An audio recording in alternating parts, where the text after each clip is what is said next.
Bonjour à tous, on se trouve aujourd'hui pour le test de ce lasermètre. Donc pour ceux qui connaissent pas un lasermètre, ça permet de faire des mesures grâce à un pointeur laser à distance, donc sans avoir la complexité d'un mètre classique à enrouleur qui est beaucoup plus compliqué à manier. Donc on a plusieurs notices quand on ouvre le produit. On a une notice en anglais et en français, donc c'est plutôt pas mal, bien organisé.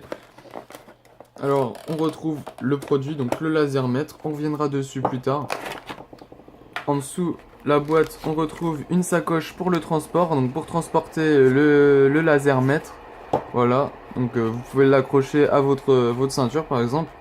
Avec, on retrouve une petite dragonne ici et des piles. Alors je vais insérer des piles à l'intérieur du produit, donc c'est deux piles AAA 1,5 volts qu'il faut. Donc voilà, hop, je mets les piles. Maintenant, j'allume le laser mètre en appuyant sur Read.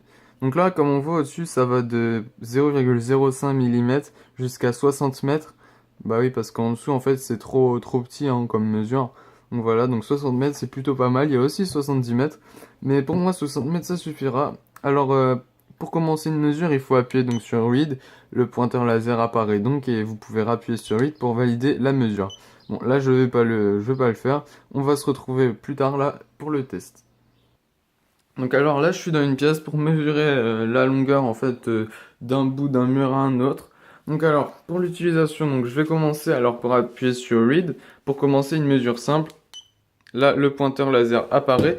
Je me place à l'extrémité d'un mur, je vise l'autre côté et j'appuie sur Read.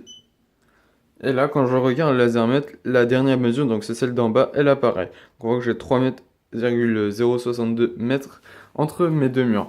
Donc maintenant, il y a plusieurs options aussi disponibles sur ce produit. Donc on a par exemple en cliquant ici, un carré qui va apparaître avec ici le côté à mesurer.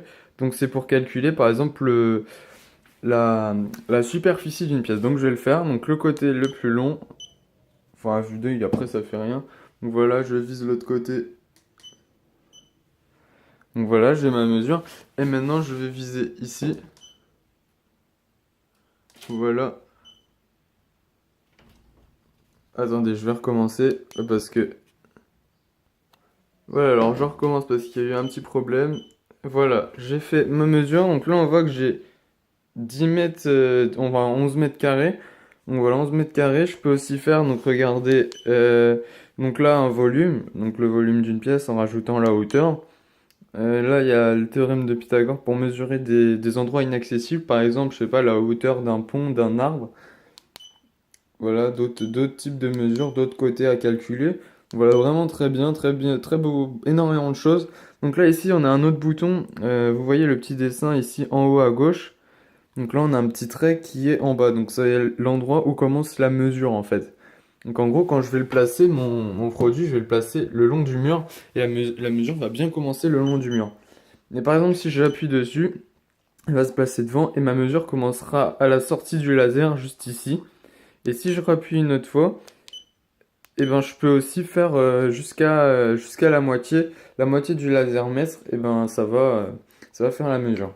Donc alors ici sur le côté, on retrouve un petit niveau, donc plutôt pratique sur les chantiers, pour ne pas avoir besoin de sortir un niveau et savoir si son mètre est bien droit sur le mur. Voilà, vraiment très bon produit que je vous recommande vraiment, ce laser mètre.